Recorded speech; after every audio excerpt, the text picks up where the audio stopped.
Hello everyone, मैं जोनी सिरसवाल। कुरुक्षेत्र भूमि news में आप सबका हार्दिक स्वागत है।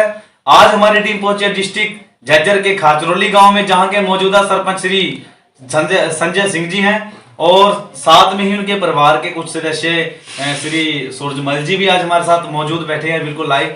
तो आइए आज हम इनसे जानकारी लेंगे कि इन्होंने अपने कार्यकाल के दौरान गाँव में क्या क्या विकास कार्य किए। सर नमस्कार। नमस्कार सर, हमारे चैनल कुरुक्षेत्र भूमि न्यूज में आपका हार्दिक स्वागत है। सर जी, सबसे पहले आपके कुरुक्षेत्र न्यूज भूमि का खाचरोली गांव में पधारने पर हम हार्दिक स्वागत करते हैं। जी सर, हम जानना चाहते हैं कि आपके गांव की कुल पॉपुलेशन कितनी है सर? जी, हमारे गांव की पॉपुलेशन लगभग 2000 है जी। और वोटिंग बैलेंस कितना है सर? वोटिंग बैलेंस है जी 1400 प्लस। जी सर, हम जानना चाहते हैं कि अपने कार्यकाल के दौरान गांव में क्या क्या विकास कार्य हुए हैं सर? ऐसा है जी, विकास कार्यों को लेके हम आपको बताएं कि जो हमारा हल्का झज्जर है जी वो विपक्ष में आता है। जी। हमारी एमएलए श्रीमती गीता बुकल जी हैं जी। और सरकार बीजेपी की होने के कारण हमारे गांव में बहुत कम ग्रांट आई है जी। और इसलिए हमारे गांव में बहुत ही कम विकास कार्य हुए। जी जी जी। और सर फिर भी आपके गांव में तकरीबन जो सरकार की तरफ से जो भी सहायता राशि मिली है वो कितनी मिली है सर? हमारे गांव में जी भाई साहब से मैंने बात की थी जी।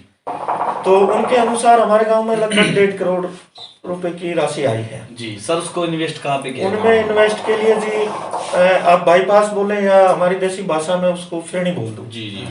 उसका कार्य हुआ है। एक मेरे गांव में नया वाटर एक टैंक पहले से था, वाटर टैंक, दूसरा वाटर टैंक हुआ है, व्यायामशाला बनाई गई है, कुछ गलियों की मरम्मत हुई है, उसके साथ साथ जो कुछ पाइपलाइन थी उनकी मरम्मत हुई है और छोटे छोटे जो आमदनी या फिर बोले जो गांव के जो पंचायती जो भूमि थी उसके कुछ पैसे आए थे, उनको मिला के छोटे मोटे कार्य हमारे गांव में भाई साहब ने किए हैं। जी। तो सर गांव में कितने सफाई कर्मचारी हैं? एक सफाई कर्मचारी है जी, उससे भी काफी दिक्कत आती है हमारे गांव में, लेकिन वो बेचारा फिर भी अपनी भाग दौड़ जैसे वैसे लोगों के सहयोग से अच्छा कार्य कर रहा है। जी। अच्छा सर, आपके गांव में गंदे पानी की क्या निकासी है सर? गंदे पानी के लिए जी वैसे तो दोनों तरफ जोड़ हैं जी, जोड़ों में मवेशी जाते हैं, उनके पानी की समस्या है, इसलिए भाई साहब ने गांव के जो दो तरफ की जो निकासी है हमारे गांव की, एक सरकारी स्कूल की तरफ है तो दूसरी व्यायामशाला की तरफ है, उन दोनों में गड्ढे बनवाए तो जो गंदा पानी है उन गड्ढों में जाके रुक जाता है। जी हाँ जी। कुछ पानी है जो बाहर के जो वो घर हैं उन घरों का पानी खेतों तक ही सीमित रहता है और वो उधर खपत हो जाती है उसको। जी जी। हाँ जी। सर आपके गांव की जो पंचायती भूमि है वो कितनी है सर? तकरीबन 18 एकड़ पंचायती भूमि है जी मेरे गांव में। जी। उसकी सालाना इनकम कितनी है सर? कहाँ कहाँ पे इन्वेस्ट किया जाता है गाँव में? उनकी जी इनकम लगभग 3 लाख प्लस है जी। और उस भूमि का जी मैं आपको पहले बता चुका हूँ कि जो हमारे जो छोटे कार्य हैं जैसे स्ट्रीट लाइट वगैरह लगवा दी, कुछ से मरम्मत करवा दी, वाटर सप्लाई की जो क्या बोलते हैं पाइपलाइन है उसकी मरम्मत करवा दी जी। और कोई छोटा मोटा कार्य जो गांव की जो सामूहिक जो कार्य है उसमें लगा दिया जाता है जी। हाँ जी। सर गांव में जो वाटर वर्क्स है, जो वाटर टैंक है, उसकी कितने टाइम बाद सफाई होती है? उसमें कभी आपने जब से वो तैयार किया गया है उसमें कभी आपने क्लोरोफिल वगैरह कोई डलवाई है सर दवाई?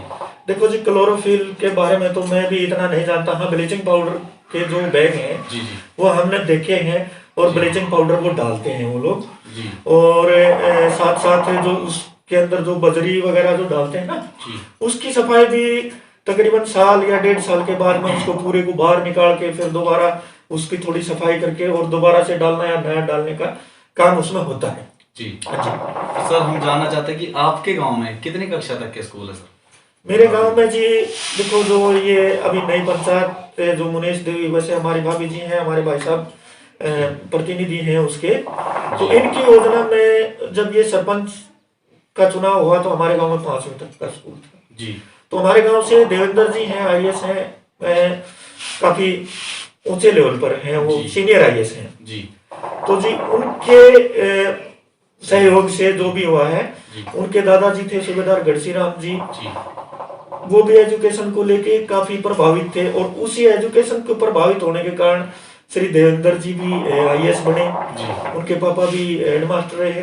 उन्हीं की नीतियों पर चलते चलते भाई पवन शिक्षा को सहयोग देते हुए हमारे गांव में शिक्षा का काफी मतलब सहयोग किया है इन्होंने। और शिक्षा के स्तर को बढ़ाते हुए देवेंद्र जियों से सिफारिश लगाओ या फिर ऊपर किसी मंत्री से भी जैसे तैसे करके हमारे गांव के स्कूल को अपग्रेड करा के 12वीं तक का कराया है जी। जी सर, नशा जो है आज के टाइम में बहुत ही बड़ी चिंता का विषय बन चुका है, और जो आगे चल करके फिर कोई ना कोई करप्शन का रूप लेता है, और तकरीबन यही मानना है कि नशे के पीछे, करप्शन के पीछे जो अहम रोल रहा है 99% कहीं ना कहीं वो नशे का ही है। तो सर, आपने कभी सोचा कि आपके गांव का जो युवा है उनका ध्यान कभी नशे की तरफ ना जाए, और जो करते हैं उनका ध्यान वहां से हटाया जाए? तो सर, आपने कभी सोचा के लिए कोई जिम प्रोवाइड कराई जाए, या कोई व्यायामशाला या कोई खेल ग्राउंड स्टेडियम वगैरह उनके लिए कोई ऐसी फैसिलिटी तैयार की जाए जिसके द्वारा उनका ध्यान जिससे नशे से दूर रहे और वो हेल्थ फिटनेस की तरफ उनका जो कदम है वो बढ़े?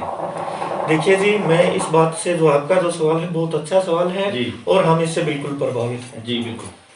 तो जी, बात नशे की है तो नशे के लिए मेरे गांव में बाहर की तो जैसे हम सुनते हैं जी कि नशा बिल्कुल परवान चढ़ा हुआ है, जी लेकिन मेरे गांव में नशे की जो हालत है वो बहुत कम है जी उसमें मेरे गांव का सहयोग लगाओ जी या व्यायाम लगाओ या जो हमारे बड़े बुजुर्ग हैं उनका जो एक प्रेरणा है वो लगाओ।